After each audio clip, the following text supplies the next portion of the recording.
अभी का जो टॉपिक है उसमें हम सबसे इंपॉर्टेंट स्किल की बात करने वाले हैं और वो है resume building. Sir, resume building जो होता है this is a first step, this is a primary step to get into an interview.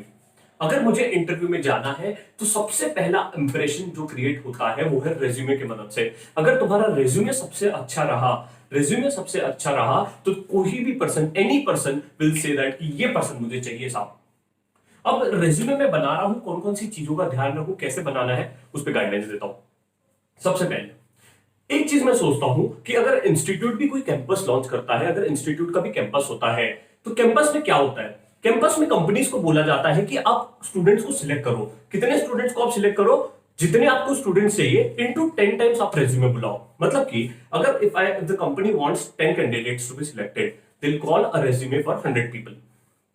ठीक है, अब कंपनी ने 100 लोगों के रेज्यूम बुला लिए।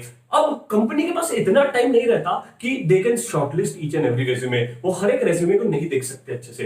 तो इसीलिए कंपनीज क्या करती हैं, 6 सेकंड का रूल अप्लाई करती है। If I am a corporate, अगर मैं क्या करता हूं, मैं 6 सेकंड कोई रेज्यूमे को देखूंगा, अच्छा है सिलेक्ट, नहीं है उसको नहीं बुलाऊंगा इंटरव्यू को।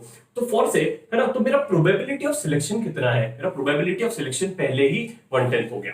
ठीक है, अब वो रेज्यूमे देख के वो सिलेक्ट करेंगे। अब मान लो अगर 100 में से वो 50 कैंडिडेट्स को बुलाएंगे जिनके रेज्यूमे उन्हें अच्छे लगे। अब मैंने 50 कैंडिडेट्स को बुला लिया।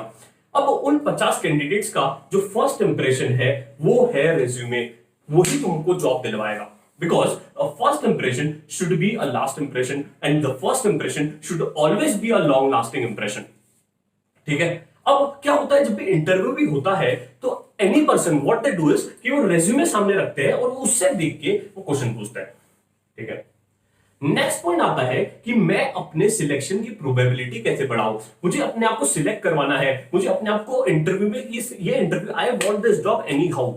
ठीक है, अब एग्जांपल लेता हूं कि अगर फॉर एग्जांपल अगर ई कॉमर्स कंपनी है, से फॉर एग्जांपल फ्लिपकार्ट आई है जॉब के लिए। अगर कोई फ्लिपकार्ट कंपनी जॉब के लिए आई है तो फ्लिपकार्ट क्या बोलेगी? फ्लिपकार्ट ये बोलेगी कि ऐसा ऐसा person, I want the person who has done his internship in what e com company, है ना, या ई कॉमर्स में उन्होंने अपना इंटर्नशिप किया है या उसको कुछ ई कॉमर्स का नॉलेज है। करेक्ट। अब फ्लिपकार्ट कंपनी में if you want to get selected तो probability of a person who has done internship in e commerce company will be always higher as compare to other person. But what if you have not done the internship in the e commerce company? अगर तुमने e commerce company में internship नहीं की है तो मैं क्या करूं, व्हाट शुड आई डू, है ना। तो इसीलिए you have a other leverage. Other leverage मतलब तुम कोई एक्स्ट्रा करिकुलम कोर्सेज कर लो जिसकी मदद से तुम्हें मिल जाएगा एक लिवरेज, है ना, उससे तुम्हें मिल जाएगा leverage and that will help your resume to boost on, है ना, उसको बूस्ट करेगा। अब सबसे इंपॉर्टेंट चीज क्या होता है, जब तुम रेज्यूम बनाते हो तो लोग क्या करते हैं, उसे एक्स्ट्रापोलेट कर देते हैं। फॉर एग्जाम्पल जो तुमने काम नहीं भी किया वो उसको लिख देते हो। करेक्ट। अब उससे होता ये है कि when you right the things which you have not done in the interview, अगर अब मान लो इंटरव्यू हो रहा है, इंटरव्यू को पता पड़ गया कि you have written the things which is not relevant to this resume. ठीक है, तो एक चीज उसको पता पड़ गया कि इसने काम नहीं किया है तो he will start compounding your resume. ये बोलेगा इसमें है ना 50% चीजें गलत है। Even though you have written only one thing wrong, he will compound your resume down to 50%। बोलेगा 50% चीजें गलत है और तुम्हारा सिलेक्शन होने का चांस वहीं पे आधा हो जाएगा। इसीलिए रेज्यूमे में जो है वो सच लिखो। कैसे बनाना है, क्या बनाना है, उस पर मैं बताऊंगा आगे वीडियो में। बट है ना, जो भी लिख रहे हो दैट शुड बी ट्रूथफुल और it should be such a way कि ये पर्सन देखे और बोले I want this person for a job, I want this person for a job, है ना। तो this is a resume content which you should think in a mind when you are writing a resume.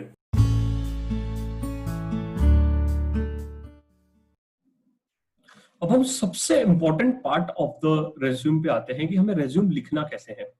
क्योंकि जो हम resume लिखेंगे उसके basis पे मेरे इंटरव्यू क्वेश्चंस डिजाइन होंगे, उसके बेसिस पे मेरी काफी चीजें डिसाइड होंगी।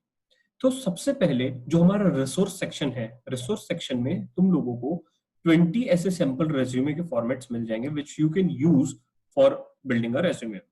I will show one resume कि मैंने कैसे अपना रेज्यूमे बनाया था। आई विल शो दैट, है ना, कि what are the things which should be included, what are the things that you should not include and how it should go and what sequence it should be।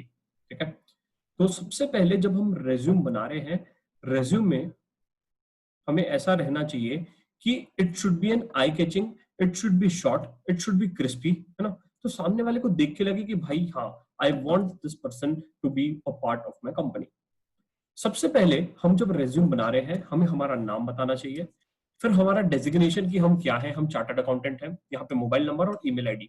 तो जब भी हम email ID लिख रहे हैं तो email ID should be a good email ID, it should not be a vulgar email ID, और it should be a some specific email ID. Okay, फिर जो सबसे इंपॉर्टेंट पार्ट आता है वो है ऑब्जेक्टिव। जब भी हम लिखेंगे तो ये ऑब्जेक्टिव है, तो ये ऑब्जेक्टिव किसके बेसिस पे डिसाइड होगा? ये ऑब्जेक्टिव जो होना चाहिए ना, तुम्हारे कंपनी स्पेसिफिक में तुम कौन से डोमेन में जाना चाह रहे हो उसके बेसिस पे डिसाइड होना चाहिए। फॉर एग्जांपल, अभी मेरे को मान लो कि I want to apply some in IT industry which is home grown company है ना, और जो इकोसिस्टम और एनवायरनमेंट पे काफी काम कर रही है, तो मैंने क्या लिखा? It should be related to the technology and it should be home grown, है ना, it should change the ecosystem and the product is going to impact a large number of people. This should an objective, और ये जो होता है ना, this will give you an leverage for an interview in a campus, है ना। तो this should be very very focus, this should, ये जो ऑब्जेक्टिव होता है ना, कि ऑब्जेक्टिव एकदम क्लियर रहना चाहिए कि मुझे इस चीज के लिए तुम्हारी कंपनी में आना है ना। तो जैसे जैसे अगर if you are changing the company, if you are applying in multiple companies, तो just try to ensure that कि ये जो ऑब्जेक्टिव है उनके विजन मिशन के साथ मैच हो। अगर उनके विजन और मिशन के साथ मैच होगा, अगर कंपनी के ऑब्जेक्टिव और विजन मिशन के साथ मैच होगा, तो it will be very very easy for them to select you very easily, है ना। उनके लिए भी अच्छा हो जाएगा कि ये बोलेगा हाँ, आई वांट दिस पर्सन। ठीक है, ये ऑब्जेक्टिव्स मैंने लिख लिया। फिर आता है तुम्हारा आर्टिकलशिप एक्सपीरियंस, है ना। आर्टिकलशिप एक्सपीरियंस में जो तुम्हारा लास्ट लेटेस्ट एक्सपीरियंस है, if you have change the form, अगर तुमने मल्टीपल फॉर्म्स में काम किया, तो जो सबसे पहले लेटेस्ट इन्फॉर्मेशन है वो पहले आएगी, फिर जो पुरानी है उसके बाद पुरानी इन्फॉर्मेशन आएगी, है ना। तो यहाँ पे तुम आर्टिकलशिप एक्सपीरियंस लिखोगे, बट उसमें तुम लास्ट कौन से पोजीशन में थे, है ना। If your someone is working in a big force और someone is working in a good corporates, और वहां पे डेजिग्नेशंस रहते हैं, तो just try to mention the designation. और तुम्हारा कोई ग्रोथ है, इफ यू आर शोइंग, अगर तुम्हारा कोई ग्रोथ पाथ है, तो वैसे दिखाओ कि मैं पहले इंटर्न था, now I become the senior executive. Okay, फिर यहाँ पे तुमने फॉर्म का नाम लिखना है और लोकेशन लिखना है, और इधर जब तुम लिख रहे हो तो उसमें पता पड़ना चाहिए कि तुम कौन से डिपार्टमेंट में काम किए हो। This is the timeline which you should focus on, कि this period का this period I have worked on, है ना। तो this is just a sample format, draft format. You can use the other formats also which are available in a resource section. But this is just a broad overview which you should keep in mind when you are writing a resume. Now, सबसे important thing which comes is कि when you are writing a resume, you should write an actions word. Action word means suppose handled, assisted, managed, है ना, analyzed, है ना। तो what are the action words? Action words will which will show you have done some action. तुमने कुछ अच्छा काम किया है, तुमने कुछ ऐसा एकदम बढ़िया सा किया है। तो action words क्या है?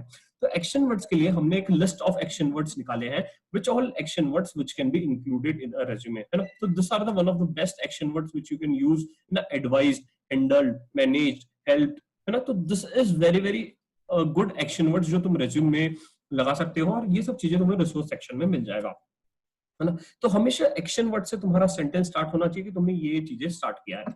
Now whenever you are writing something in a resume, है ना, you should focus on the number specific, है ना। suppose what happens if you are writing the numbers in a resume, ना, it will help to focus easily, है ना। तो सामने वाले को लगता है he has done something great, he has done something big, है ना। तो ये नंबर अगर रहा ना, तो it will help to focus the things, है ना, it will help to focus the things in a better manner. Okay, now what happens is कि why I have highlighted this, you need to showcase it, you need to showcase the other person who is taking the interview कि I have done the work in automotive company. So what happens कि when you give your resume, and so what if the interviewer doesn't have the time to look into it, what all things it will look at? It will look, सबसे पहला first will look at the objective, then he'll see the things which you have highlighted, because it will help to give him the focus in terms of yes, he has done automotive sector and my company is also in automotive sector, so I'll give him a job, I'll call him for an interview, or I have done in a engines or generator, or I have done a air filtration or a chemical industries or other paint companies, because my company is in a paint company, so I want this person to be in my company. So this gives a leverage. Number 2 point is you should maintain, or you should write the resume point wise. The pointers are very very important when you are writing a resume, because this will help you to tell, है ना, this will help the other person to tell कि he is a systematic person, he knows how to manage the things, and it is easy for the person to check and see what all things are written in a manner.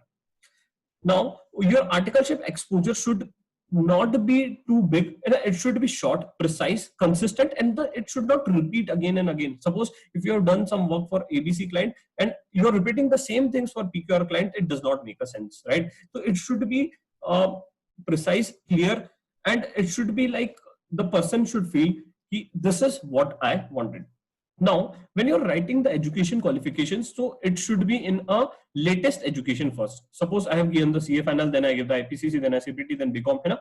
Now, most of the questions a student will ask कि I have given a multiple attempts, है ना? So I cleared November 16 and in May 16 I cleared the second group.